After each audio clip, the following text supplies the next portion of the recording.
like to welcome everyone this morning to a chilly 2018. To our guests that are here today, thank you for coming. And to staff, always glad to see you back with smiles. And Mayor Dobbins, fellow educator, yes, the Mayor of Spring Lake, welcome, my friend. Thank you. And to each of my fellow commissioners, thank you. And I look forward to us working together and to having a very productive new year. Happy New Year. Happy New Year to everyone, and God bless everyone. Today, we will begin with our invocation. It will be done by Commissioner Booth and followed by the Pledge of Allegiance. I thought you looked like this. Good morning. As we start on the new year, we're going to look back on all the accomplishments and all the personal joys we've had. If we could also take a moment now to kind of pause for a moment and remember all the people that have contributed to our area and then have passed on to greater things. Among them, not limited to just these people, but among them, two superintendents I had the pleasure of working with in my 18 years on the school board, Dr. John Griffin, Dr. Jack Britt, and also Christine Smith, who is a devoted community leader from down the Wilmington Road area. If you can just kind of imagine how one person can make such an impact on so many, many, many lives. So if you would pause for a moment of silence, please.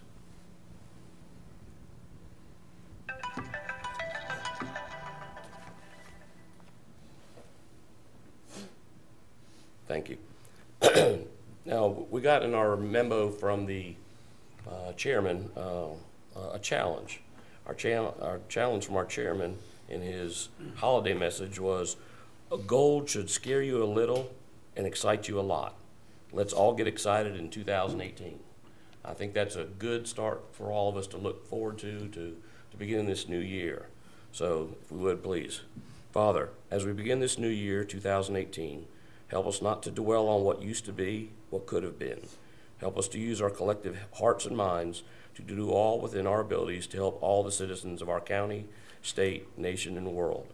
Help us to move on to the great things you have in store for all of us. Lord, hope you had a Merry Christmas and a Happy New Year. Now be with us as we roll up our sleeves and get back to the work you have us for. Amen. Amen.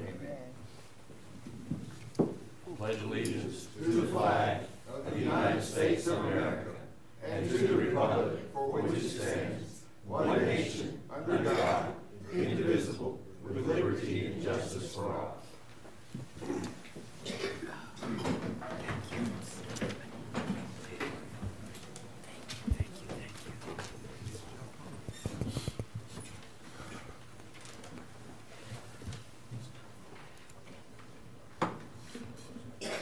At this time, I'd like to call on our county manager, Amy Cannon, for an introduction to a guy I guess we're getting ready to welcome to Cumberland County.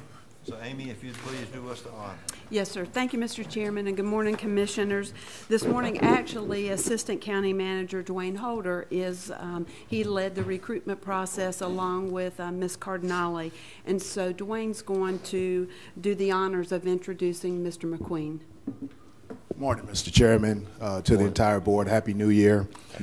When I came on board back in September, one of the first jobs that our county manager gave me was to assist in the recruitment of our next Cumberland County Child Support Services Director.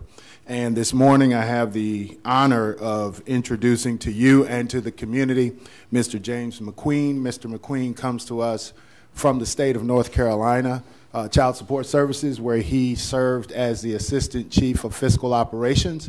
Prior to his time with the state of North Carolina, he served Scotland County Department of Social Services in several roles, including Program Administrator, as well as Child Support Chief and Lead Agent. So at this time, I'd like to introduce to you and to the community our new Cumberland County Department of Social Service, Department of Child Support Services Director, Mr. James McQueen.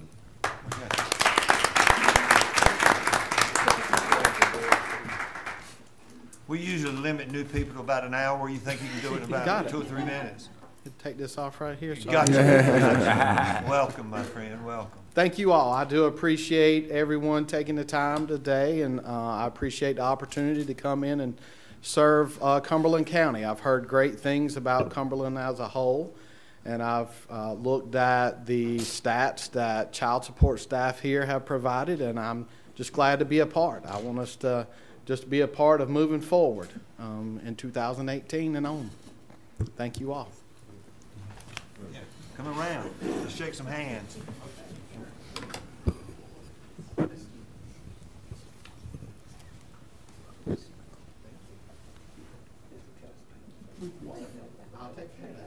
Stylish too. Yeah, I know. In Scotland County too, huh? Yes, sir. Okay. Thank you.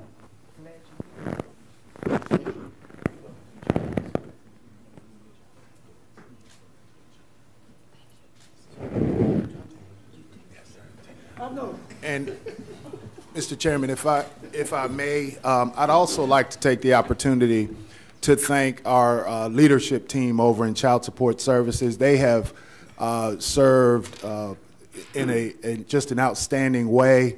Mr. George Shepard, Ms. Della Peterkin, Mr. Anthony Brickhouse, Ms. Elaine Coleman, Deanna Cox, and Vicki Feluke. That leadership team has held things together over this last 90 days, and we want to thank them for their commitment and professionalism during that interim period. Thank you. Thank you.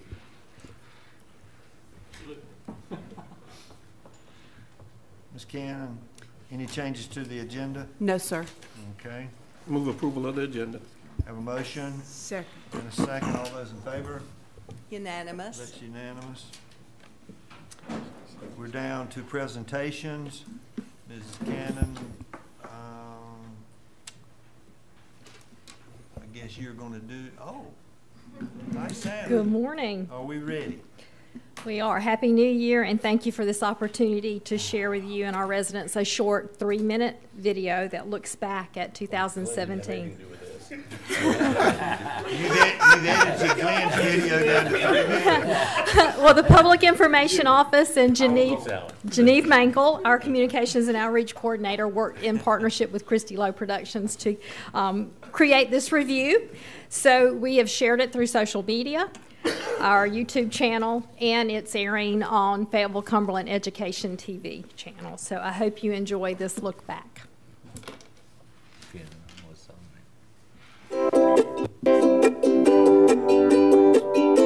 As 2017 comes to an end, let's take a look back at some of the significant events and accomplishments of county government over the past year. Although Hurricane Matthew roared through the area in 2016, recovery efforts have been ongoing this year. The county has continued to work with local, state, and federal agencies to provide disaster recovery relief. This relief has included collecting storm debris, distributing millions of dollars in recovery assistance, and working with the Cumberland Disaster Recovery Coalition to identify and resolve unmet needs of county residents. These efforts will be ongoing in 2018. The county's 911 call center was named an accredited center of excellence, and county commissioners reinstituted the Public Safety Task Force to look at fire service. A new emergency notification system called Cumberland Alerts was activated and sends phone, text, or email messages related to severe weather and other emergencies. You can sign up for alerts at our website at co.cumberland.nc.us. While at our website, you might notice something a little different. The county recently launched a brand new website. The new website provides an easier to navigate and more visually appealing experience and features information about county departments, resident services, and the latest county news. 2017 also marked a historic occasion when the county courthouse was renamed the Judge E. Maurice Braswell Cumberland County Courthouse. Although the county experienced many achievements, 2017 was not without challenges. A decrease in property values changed the landscape for preparing the fiscal year 2018 budget, and tough decisions had to be made. Ultimately, the county developed a budget that was fiscally responsible, yet provided core services to residents and funding to community organizations.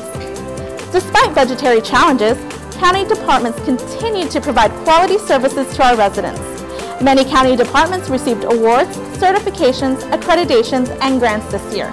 Other highlights for 2017 included the kickoff of the Department of Social Services Initiative, a model approach to child welfare, which aims to improve services for youth aging out of foster care, the Department of Public Health's partnership with Stedman Wade Health Services to provide adult health and dentistry services, and the contract approval with Southern Health Partners to provide jail health services.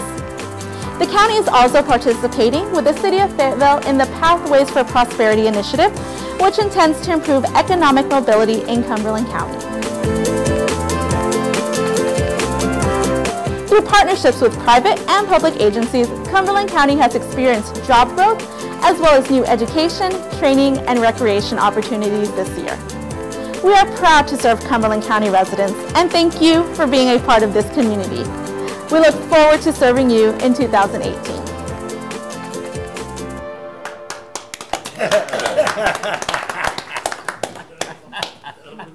Much better than that last. Yes.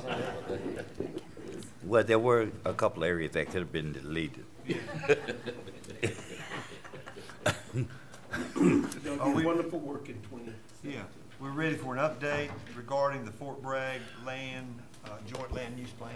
Yes, sir. Thank you, Mr. Chairman. As you may recall, the Department of Defense awarded a major planning grant to the to conduct a joint land use study in the Fort Bragg region. This grant is being managed by RULAC, the Regional Land Use Advisory Commission, the Board of Directors. Today we have with us Mr. Jason Epley, who's president of Benchmark Planning, LLC, and he's going to provide an update. Mr. Epley, welcome. Thank you very much. It's a pleasure to be here. Thank you for having me on behalf of the Regional Land Use Advisory Commission and their Executive Director, Jim Doherty.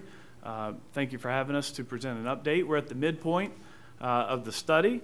We were here last March to present to you at the beginning of the project, and I see that my presentation didn't make the highlights for 2017, so my expectations, I'm not sure where to place those. Just to update you on the joint land use study process, as your manager mentioned, this is a study funded by the Office of Economic Adjustment within the Department of Defense. The primary mission of helping communities work closely with installations around the country on compatible growth and training sustainment.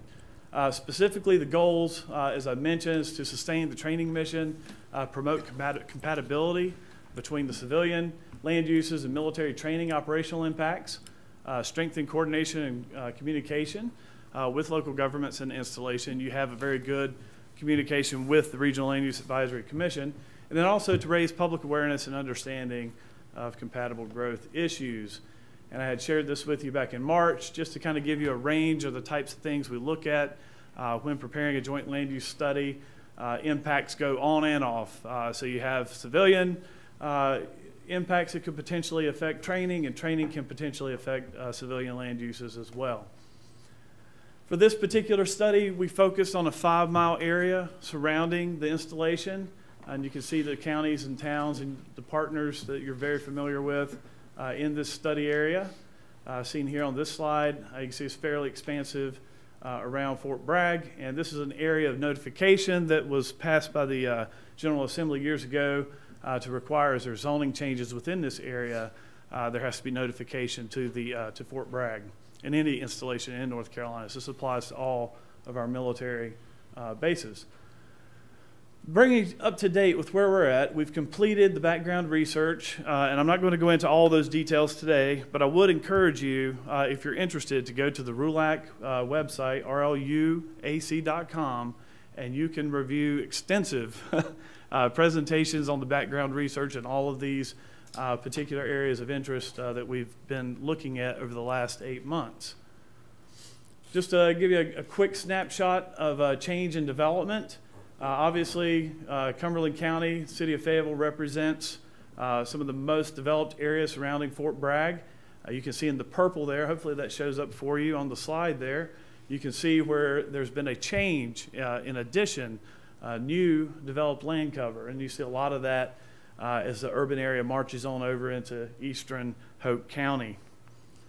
Looking at the population density, obviously, where you just saw on the previous slide, the population density matches up pretty well. Not sure what happened there with the development slide.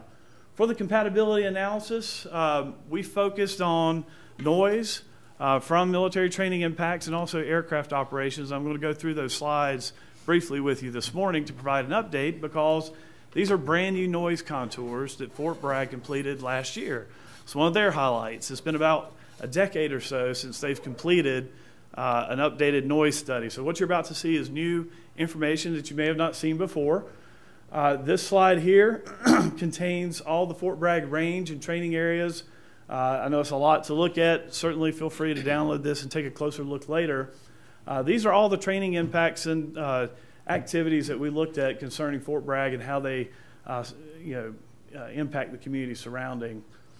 The thing I want to start off with is the large caliber noise contours, and there's two ways to measure that. CDNL, which looks at noise over time, and then this is new to Fort Bragg, is the PK15, and that measures specific instances of noise, not over time. And to go over some observations, as I had mentioned, the CDNLs, they're weighted over time for low frequency, 250 days, day and night training is observed. And as you see there's a penalty for nighttime firing because if it's at nighttime, it's going to create greater disturbance. Based on even distribution of ammunition expenditure, so looking at all those ranges, this is based on an average from all the data collected from the ranges and activity on Fort Bragg. There has been some off-post expansion, as you'll see on the maps in a minute. And some of that's into Cumberland County versus the historic noise contours. And there has been some off-post contraction of some of the greater decibel noise. But the good news is the really loud noise, the 70-plus decibels for the CDNL, all that remains on post. So you won't see that on the slides because it's not a concern for the community because it's on the post. So what you see here is a slide demonstrating the CDNL, which is the 57 to 62 decibels. That's the blue line. And you can see it extends fairly significantly